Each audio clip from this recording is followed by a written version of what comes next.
Hello, hello, check.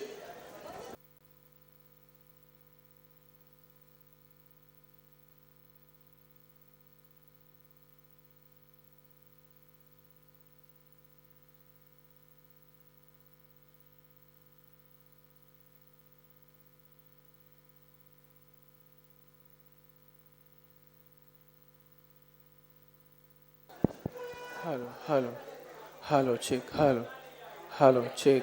Hello, hello, check.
Hello, hello, hello, check. Hello,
ये मिला है question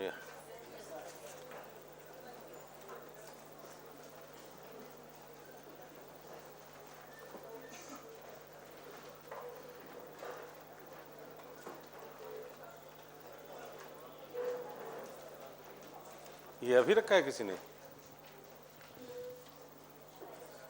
हाँ? इधर तो छुट्टी थी, आज तो पहली क्लास है छुट्टी के बाद। हाँ? कब से छुट्टी थी? 5 तारीख से। अच्छा, 5 से 17 तक।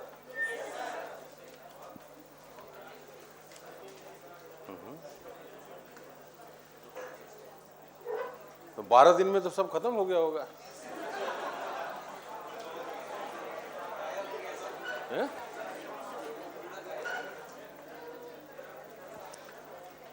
प्रीलिम्स दिया इसमें किसी ने? प्रीलिम्स दिया था?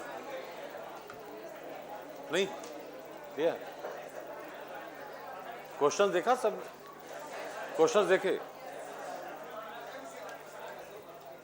क्या लगा है क्वेश्चन देखकर? आसान? पिछले साल की तरह? हाँ, लेकिन आसान था।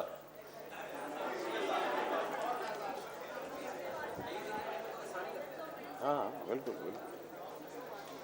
नहीं देने वाले के लिए आसान लगता है, जब आदमी देता है ना तो 150 नंबर आता है।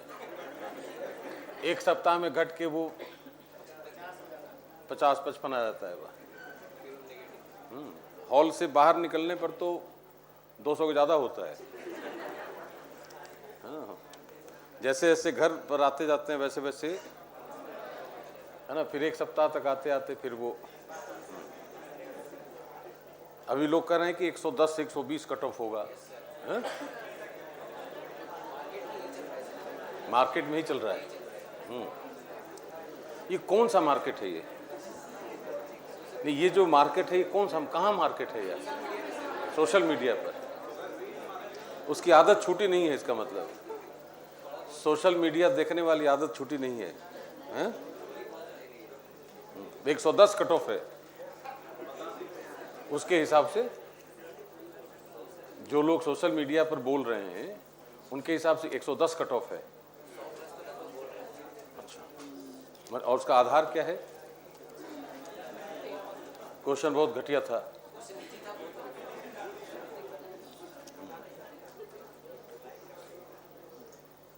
और पिछले साल का क्वेश्चन कैसा था? डिफिकल्ट। तो पिछले साल का कट ऑफ क्या था? 75 जनरल कैटेगरी का, है ना, तो 35 नंबर बढ़ जाएगा।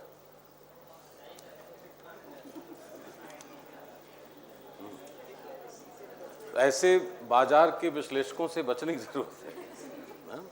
इतने बड़े बड़े एनालिस्ट हैं मार्केट में।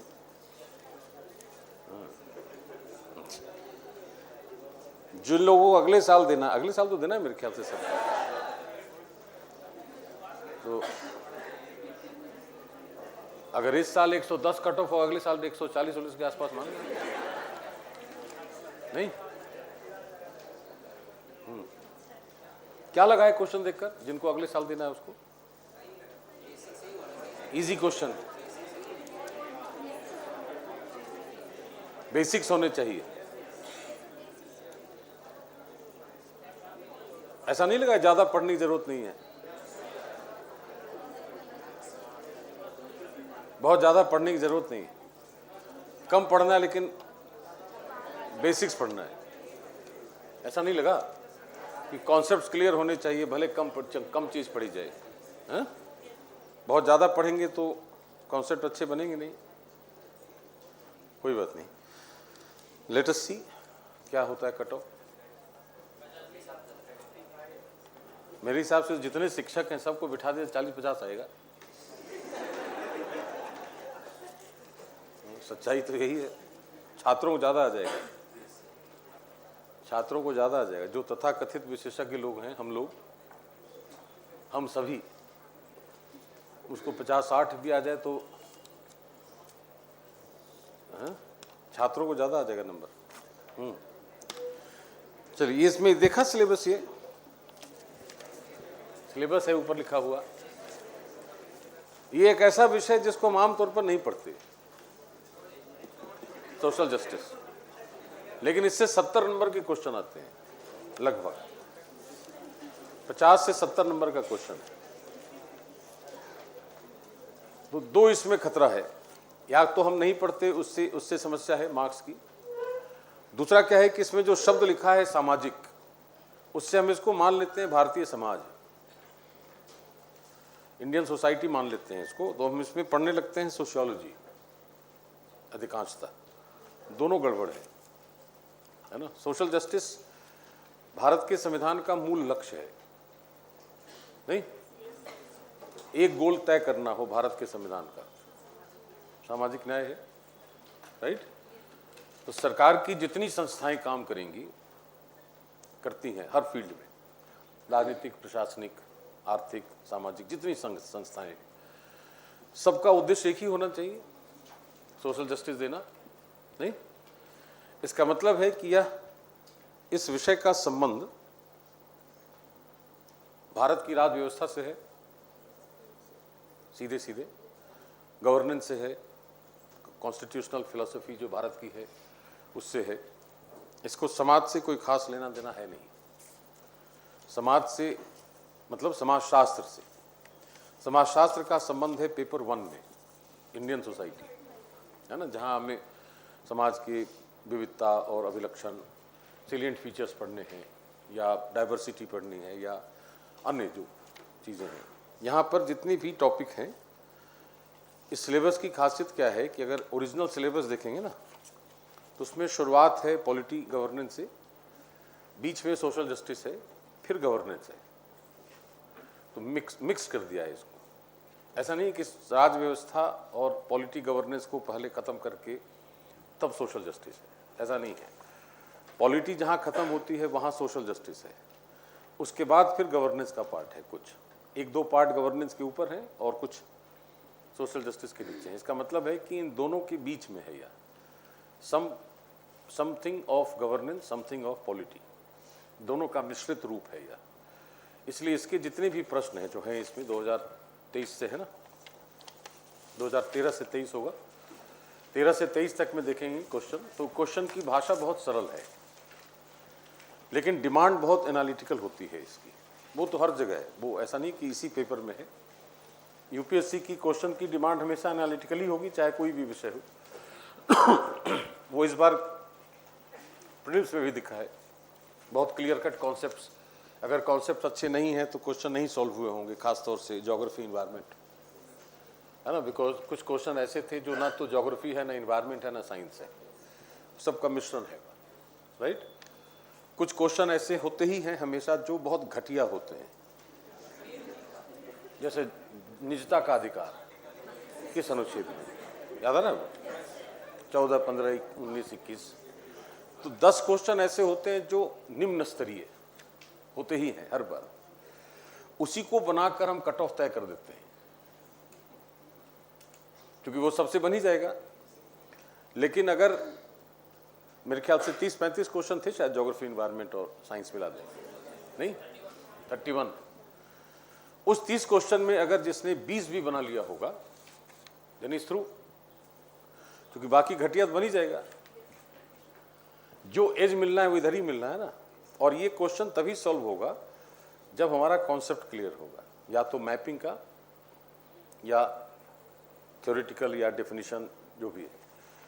यहां भी वही स्थिति है। तो यूपीएससी की भाषा तो बहुत सरल होती है, लेकिन उसमें ट्रिक होता है, बहुत ट्रिकी क्वेश्चन होते हैं हमेशा। वहाँ वही स्थिति यहाँ भी, इसको पढ़ेंगे घर पर जाकर। तो जैसे हमारे सामने एक प्रश्न है, पहला ही प्रश्न है कि मानव संसाधन विकास पर पर्याप्त ध्यान नहीं दिया जाना भारत की विकास प्रक्रिया का एक कठोर पक्ष रहा है। ऐसे उपाय सुझाइए जो इस अपर्याप्तता को दूर कर सकें। अब मानव संसाधन विकास और विकास प्रक्रिया, अंग्रेजी शब्द क्या है, development process. Now what is the process of development? Development process हम आमतौर पर अर्थव्यवस्था में पढ़ते हैं, डेवलपमेंट एंड ग्रोथ पढ़ते हैं ना। तो इसमें एक पक्ष आर्थिक भी है, मानव संसाधन है तो संसाधन भी आर्थिक हो गया, resource is a part of economics. तो कुछ एरिया इसका इकोनॉमिक्स का है और कुछ सोसाइटी का है।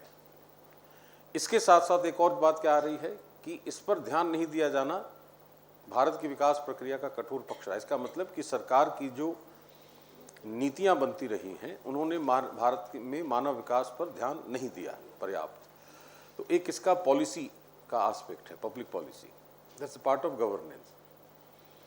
और एक सजेशन है, तो इसमें इकोनॉमिक्स भी है, सोसाइटी भी है, गवर्नेंस भी है। गवर्नेंस होगा तो पॉलिटी होगी ही, ये बहुत स्वाभाविक है। नहीं, गवर्नेंस अगर होगा तो संविधान होगा ना किसी न किसी रूप में।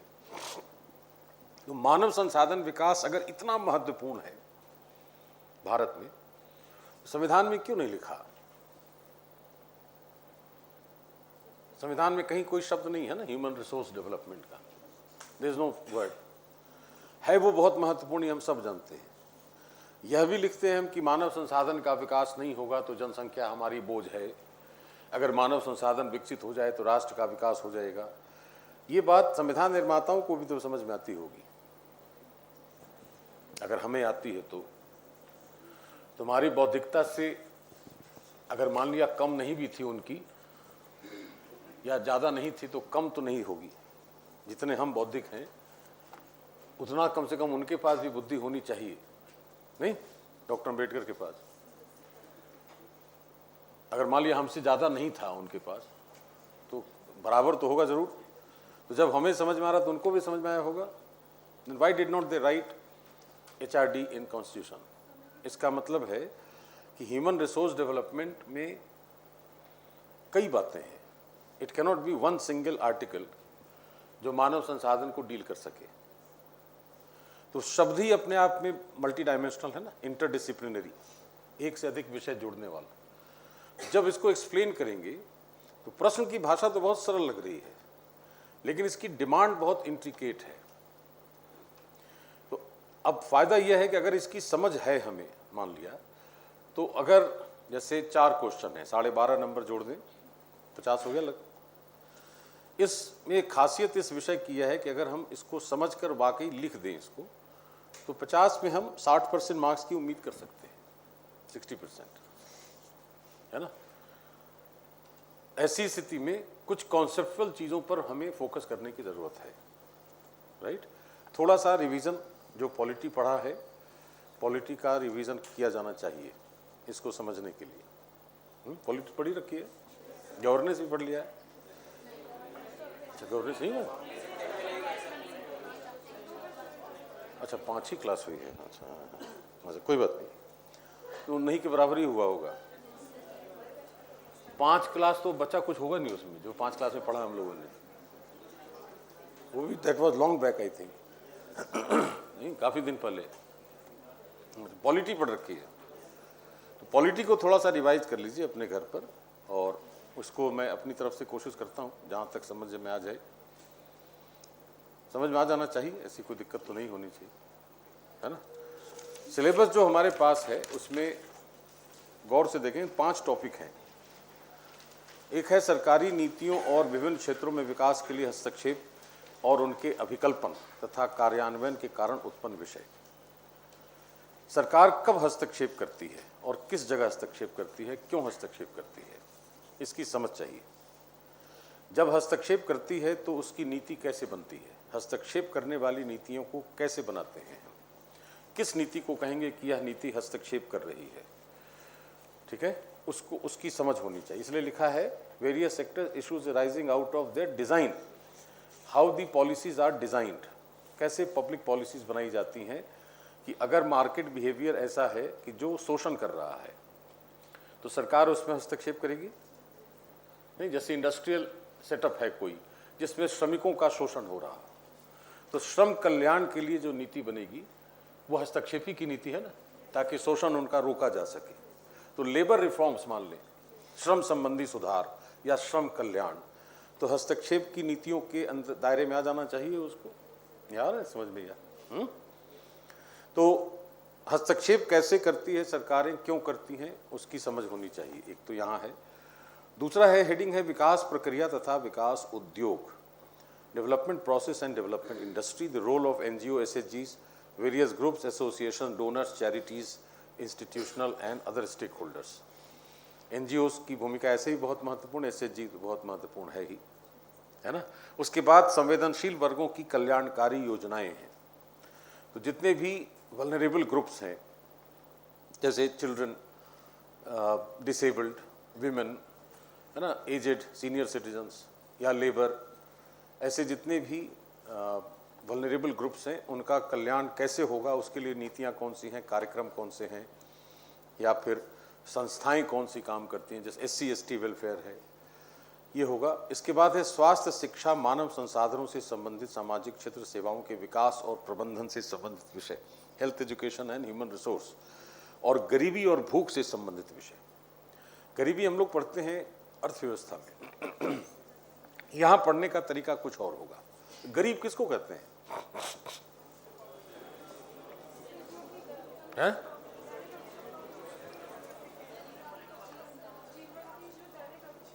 हाँ, वो क्या आवश्यकता है? भोजन, वस्त्र, आवास। भोजन, वस्त्र, आवास दे दिया जाए, और शिक्षा भी, स्वास्थ्य भी। अच्छा, और पेयजल, पानी नहीं, भोजन के साथ पानी भी तो देंगे। और सरकार की, तो हम लोग सब गरीब हैं, इसका मतलब कहाँ पहुंचा? रोजगार पहुंचा अभी तक? गरीबी का समाज पर क्या प्रभाव पड़ सकता है? अर्थव्यवस्था पर नहीं।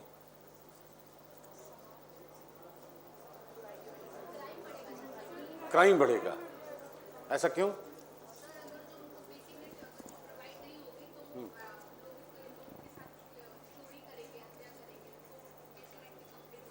अपराधी तो मैक्सिमम पढ़े लिखे लोग और अमीर आदमी होते हैं। सरकारी आंकड़ा तो यह कहता है कि जितने अपराधी होते हैं, hardly any of them is a poverty stricken person. Most of the time they are good educated people, और जो वेल टू डू फैमिली के हैं वही ज्यादा अपराध करते हैं। गरीब तो बेचारा ऐसे ही, गरीब क्या अपराध करेगा? अपराध करने के लिए जो उसको सामान चाहिए वो भी नहीं खरीद सकता। चाकू, पिस्टल चाहिए ना, कुछ तो चाहिए। तो उस गरीब को कहां से लाएगा वह?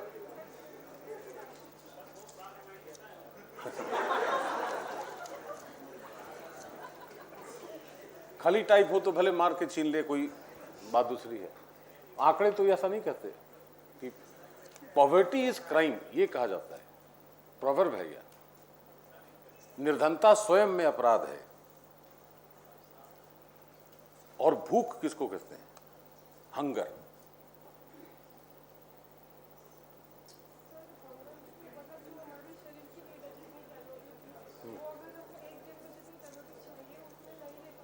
भारत में है ऐसी समस्या, भूख से संबंधित समस्या है। तो उसका क्या प्रभाव पड़ सकता है समाज पर? स्वास्थ्य पर पड़ेगा, पोषण पर, है, न्यूट्रिशन पर पड़ेगा। अच्छा, ठीक है। तो मैल न्यूट्रिशन होगा, कुपोषण नहीं। जो लोग मान लिया 200 किलो के हैं, उनको कुपोषित कह सकते हैं? कह सकते हैं ना, वो भी तो कुपोषित है। अति पोषण भी तो कुपोषण ही है ना। निम्न पोषण या तो 20 किलो वेट हो तो भी कुपोषण है, और 200 किलो हो तो भी कुपोषण है। नहीं, या तो मानव ठीक से बन नहीं पा रहा या महामानव बन गया, तो 200 किलो वाला तो महामानव ही होगा ना, सामान्य व्यक्ति तो होगा नहीं। तो भारत में पोषण कुपोषण की समस्या समझ में आनी चाहिए, राइट? ठीक। अब इसमें जो शब्द है सामाजिक, समाज क्या हो? समाज को डिफाइन कीजिए। इंडियन सोसाइटी पढ़ लिया है? ये मेरे साथ समस्या पहले भी मैंने कही है। मेरे साथ समस्या क्या है हर कक्षा में, यहाँ से लेकर प्रयागराज तक, कि जिन विषयों की जरूरत मुझे पड़ती है अपने क्लास में, वो विषय छोड़कर सब पढ़े रहते हैं।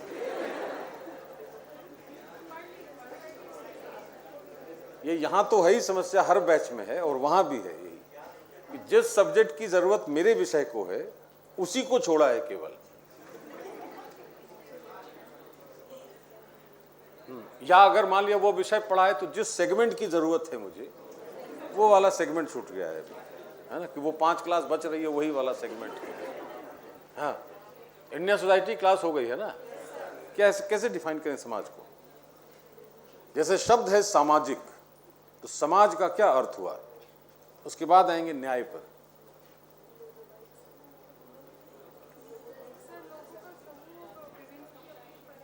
इसको कहेंगे समाज, ऐसे ही समाज है ये। क्लास में जो बैठे हैं हम लोग, कैसे? हाँ हाँ, तो समूह हो गया वह, तो इसको छात्रों का समूह कहेंगे, जैसे group of students, group of civil service aspirants, civil सेवा के अभ्यर्थियों का समूह, वाइट सोसाइटी। लघु समाज के रूप में है जहाँ पे हर प्रत्येक मनुष्यों का विचारों का आदान प्रदान होता है। अच्छा, रियली? जहाँ पे एक दूसरे की बात को हम प्रत्यक्ष रूप से रख सकते हैं और समझ भी सकते हैं, और इसे संस्कृत में भी कहा उस हिसाब से मैं समाज से बाहर हो गया।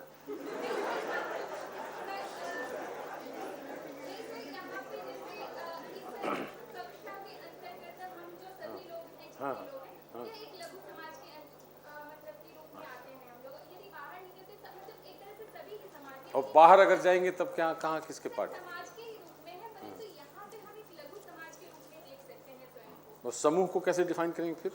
सर मानवानां समूहानां समाजः इति समाजः कथ्यते, मतलब जहाँ मानवों का समूह होता है उसको हम समाज कह सकते हैं, और पशुनां समूहः इति समजः, मतलब समझ और समाज, यानी इसमें difference है। कौन डिफाइन करता है समाज को? Who has defined the word society?